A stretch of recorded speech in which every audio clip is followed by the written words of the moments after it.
Good evening. Welcome to the Sunset Connection. I have Grizzer right now on the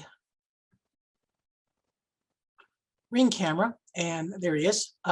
So we are here to celebrate the wolves that have kind of either at the sunset of their lives, which Grizzer is clearly at 17 and a half years of age, or have passed on and are just reminders of all the work that our ambassador wolves have done for us over the years.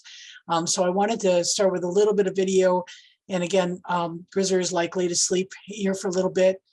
He is in the transition area. If you're not familiar with our facility, the retirement area actually has three components. It has the pack holding area on the right, in the back habitat, which is where the main den that he likes to sleep on top of, and then the east side, which is off to the left here.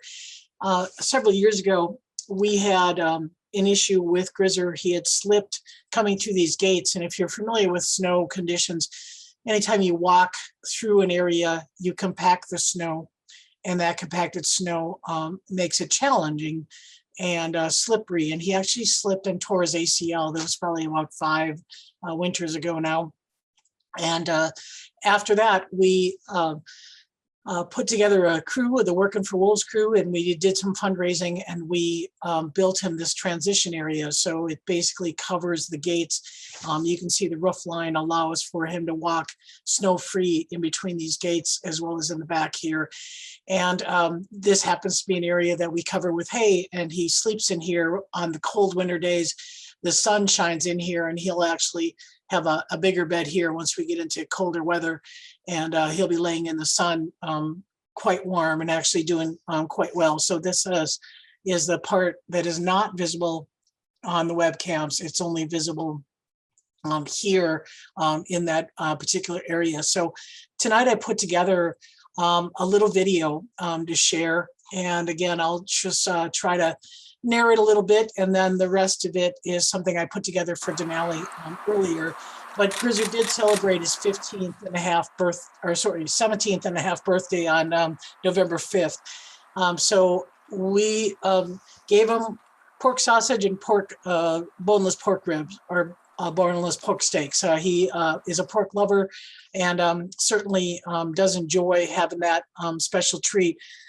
So what I wanted to share was, if you're not familiar with our previous ambassadors that have passed on, this is information that's shared with members. Of anyone who's a $75 and member or higher will get what's called a rendezvous, and that rendezvous is a kind of a yearbook that I put together about what's happened in the past year. But I always have a component on there for the gone but not forgotten wolves. And so this is Balazar. And usually what I try to do for the rendezvous is we pick one word that kind of symbolizes that particular wolf for us. And so Balazar was the wolf that went to Idaho and starred in an ABC documentary with Jim Dutcher. So we called him the Traveler. His sister Basha was incredibly beautiful. Her masking of her face was something that was very, very unique. And certainly we have not seen a wolf like it since. Their brother Jedediah was comfortable no matter where he was. He was big, he was active, and he liked to have a lot of comfort. Their sister Raisa was resilient. She overcame canine coronavirus when she was a young pup in 1989. Several days of tube feeding, lost all her hair, was extremely ill from the canine version of coronavirus, which does have a vaccine for it. She did not have the protection she needed from the colostrum, got sick very, very young, and that caused us quite a bit of concern, but she was very, very resilient. Kiana, from the 1993 litter, she had that classic wolf stare. And then her brother Lucas had those sea green eyes that we cherished. He was the former pack leader.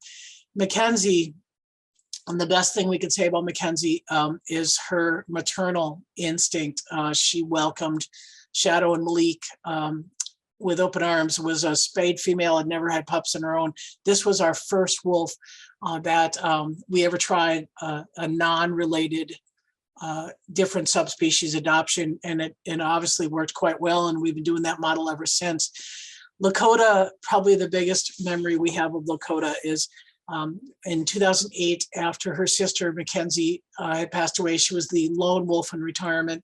We were raising up Aiden and Denali as pups, and so we were here 24 hours a day, so we just let her run wherever she wanted to, and she would grab things from the lab and take them back to retirement, and we would go back and get them, and she just had a ball having us chase her back to retirement and retrieving our mouse pads, our wallets, our blocks of cheese, or anything else that she would steal. So that's kind of our favorite memory of Lakota. And then Malik, definitely, he was Shadow's brother, born in 2000. He was the epitome of opportunistic and taking advantage and trying to get dominance over Grizzer at the time whenever he could. His brother Shadow led this pack, and this is Grizzer as a yearling.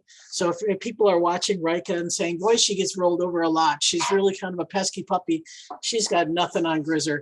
Grizzer was the epitome of testing pups, testing yearlings, testing 2-year-olds. Shadow was the most serene and often had this serenity face. He just took it in stride. He knew when to tolerate a juvenile and when to discipline a juvenile. He was the best at it. And then we have Nisa. Nisa was a cousin to Maya and Grizzer, and the intensity of Nisa, both behaviorally, physically, and certainly the circumstances of our loss was very, very intense at the time, and still is. We've learned a lot from Nisa and remember her quite well. And then Maya, we picked Bonded. This was clearly a wolf who pair bonded, who understood pair bonding, who was a mate to Shadow for pretty much most of her life. And she did it well. And she certainly is a good representation of a pair bonded wolf. And then we had Luna, who pair bonding wasn't kind of her thing. Her thing was more control. And certainly if you knew Luna and knew her medical circumstances, you understood it. And we are still mourning the loss of Bolts. November 12th was a year. It seemed like it was yesterday, and Bolts' lesson to us all, and the word that we chose was trust. And certainly that's the challenge that we had with Bolts. So then we come to Denali. And so Denali, again, was September 4th of this year.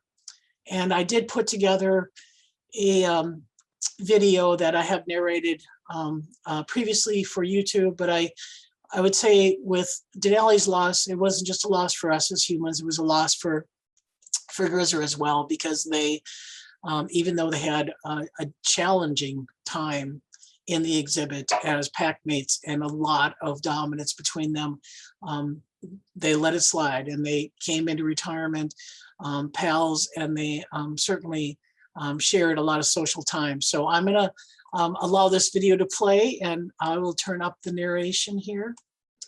And it really, we wanted to take some time to honor Denali, who was born on April 27th, 2008 at the Wildlife Science Center in Forest Lake. He joined us at 12 days of age, he and his brother Aiden, and was greeted by Maya, the dominant female, Shadow, the dominant male, Grizzer and Malik, subordinate males. And he was the bigger of the two pups, but not always the most graceful. And so this is Denali trying to do a little bit of a standover on top of Aiden. And they're about 17 days old there, and you can see already tail posturing being very important. Rank order is an important inherent behavior of wolves. But when we started really seeing the behaviors of the pups, it was pretty clear that Aiden was the one who was kind of a little bit more serious, where Denali was the one who just liked to have a good time. Here he is in a jaw-sparring behavior with Grizzer. Grizzer was very, very submissive to the pups, and certainly a lot of behavior that maybe he regretted later in life, because as Denali got a little bit bigger, tended to test Grizzer a little bit more as a yearling, but it was pretty clear that Denali was not destined to be a high-ranking wolf, just wanted to be a wolf that was involved in things. So this is Grizzer doing a little bit of a beaver possession, and there's Denali again as a yearling trying to do a standover on Aiden. Aiden's challenges were Maya, the dominant female, kind of kept him under control, so it was hard for him to assert himself very much. So Denali really took advantage of that. But like I said, Denali always wagging his tail, and certainly in a social greeting or just playing with a hide. He liked to toss things. He'd like to grab things. He'd like to play tug of war. He was always active, like I said, always having a tail wag. Certainly we'll have fond memories of him in throughout all of his life as being the one who engaged with the other wolves. And this is Denali and Bolts and Luna. And he seemed to have a favorite relationship with Bolts. And Bolts was a shyer wolf pup, a little bit older when he met us, didn't have quite the strong social relationship, was raised with Luna, who had a lot of medical restrictions that kept Bolts kind of by himself quite a bit. So when those two finally met, it certainly was a benefit for Bolts to have a wolf that was so tolerant and so much bigger. Denali is a northwestern subspecies. Bolts and Luna are the Great Plains subspecies. So Bolts in his prime was 110. Denali in his prime, 145 pounds. And so having that size difference, we certainly always think about pups coming into adults scenario, but Denali was fabulous when it came to welcoming Bolts and interacting with them, a lot of social grooming, and Bolts seemed to enjoy it. And those two had a special bond together, and certainly you went from the shyest wolf in Bolts to the most outgoing, gregarious wolf in Denali. So it was definitely opposites do attract. And so see a lot of that four-leg stab that was pretty famous for Denali. And then I guess Luna, being the dominant female, needing to do a standover, both of them kind of ignoring her. But one thing that happens sometimes with bonding is that they can kind of tag team. And so Bolts and Denali did share a fair amount of social behavior, but also a fair amount of dominance behavior, and that helped build his confidence. And then in 2016, when Axel and Grayson came in, there's that four-leg stab that Denali was famous for. So, but by 2016, as an 8-year-old, we know he was starting to age. We certainly see wolves retired by about the time that they're 10 years of age. But Denali had the ability to stay with the exhibit pack longer because he was so food possessive. And he did stay until 12 and a half years of age. So that was the longest that we ever had a wolf stay within the main exhibit with the younger wolves. Granted, there were challenging times. Axel especially was a little bit excited. Grayson, definitely some grab bites. There was a lot of food possession issues that Grayson got frustrated with and created some scenarios. So we started thinking about Denali's retirement probably 2018. We were worried about how Denali and Grizzer were going to deal with each other in retirement. That was a little bit of a face-off at the fence. We saw Grizzer not back down. We saw Denali hightail. We're certainly trying to figure out arrangements. We have places for 3 different retirees, but it turned out it was a non-issue.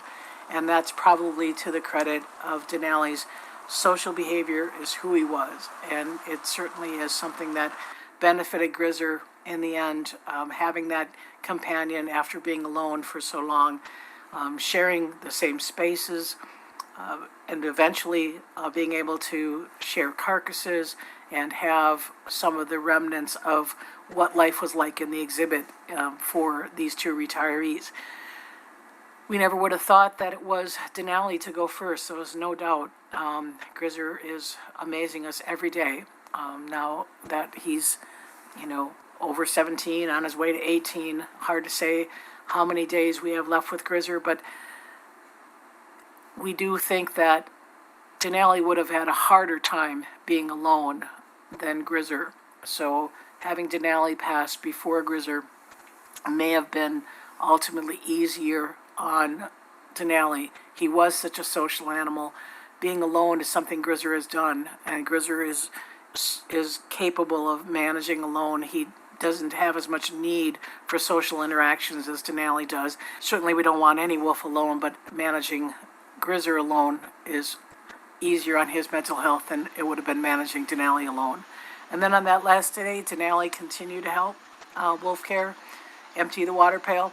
While Wolf Care was cleaning the ponds for him, he was actively engaged, so there was no indication on that last day that there was anything wrong until later in the evening when the mass that was identified later in the necropsy was believed to have ruptured sometime probably after 5 o'clock at night, and by the time the Wolf Care team came in to feed, he was already in a significant decline. So here we are again to honor Denali, and we're honored to have known him. And every day that Wolf Care come in, we miss that face at the wolf yard window. Rest in peace, my friend. Your packmates were waiting.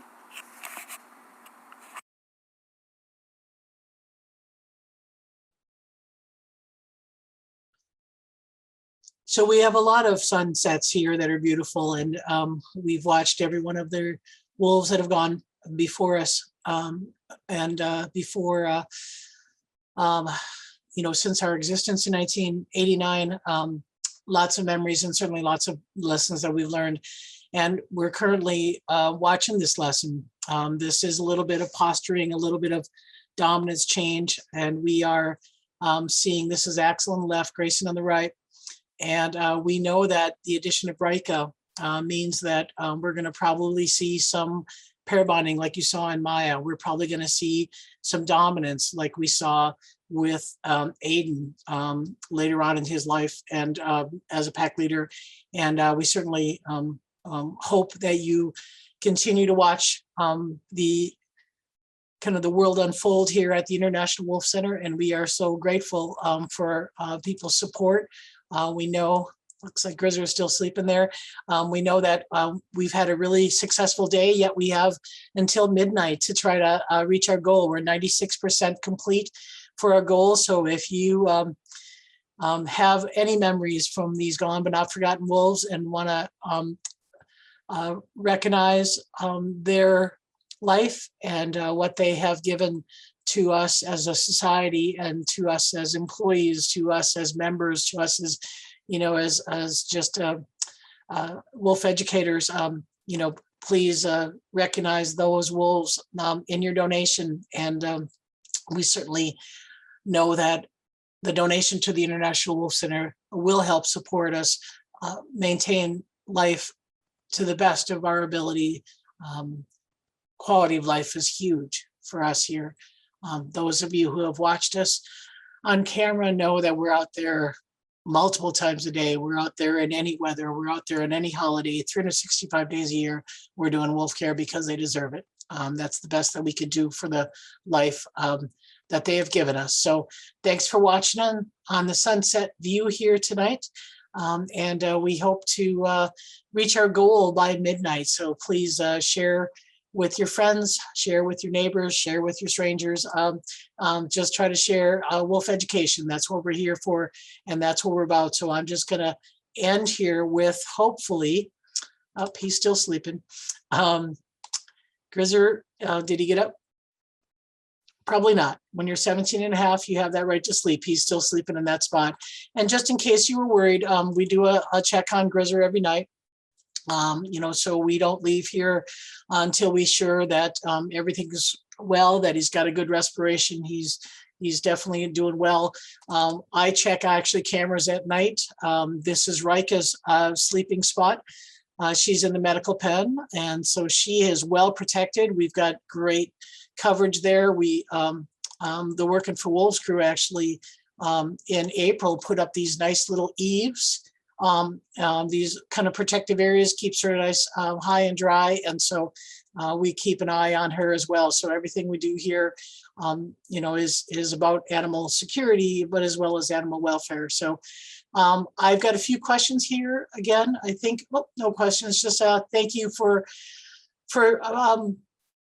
joining us for this sunset view. We do not have much of a sunset. We are actually getting dark here already. So thanks for watching, and we'll see you next time. I did post this morning's video from the sunrise. If you didn't get a chance to see it, looks like the Arctics are up and moving around.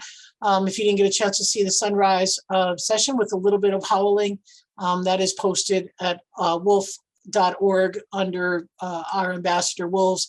Just check out videos and you'll see, again, last week's YouTube as well as the morning video. And there's the Arctics doing a little bit of patrolling. And one thing I wanted to say is some people are asking, why did the boys travel together and patrol and not Rika?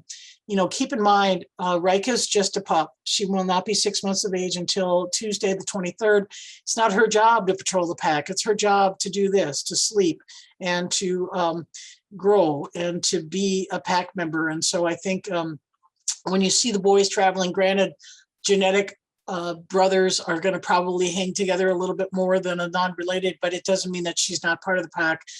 It's just not her role. I expect that by February, we'll start to see her more actively involved in the adult roles. But right now, like I said, her job is to sleep, and she does that quite well. So that's Rika in the medical pen and doing what she needs to do, which is grow. So thanks for watching, and I'll record this as well and put this on our Wolf video page. So thanks again and have a good day.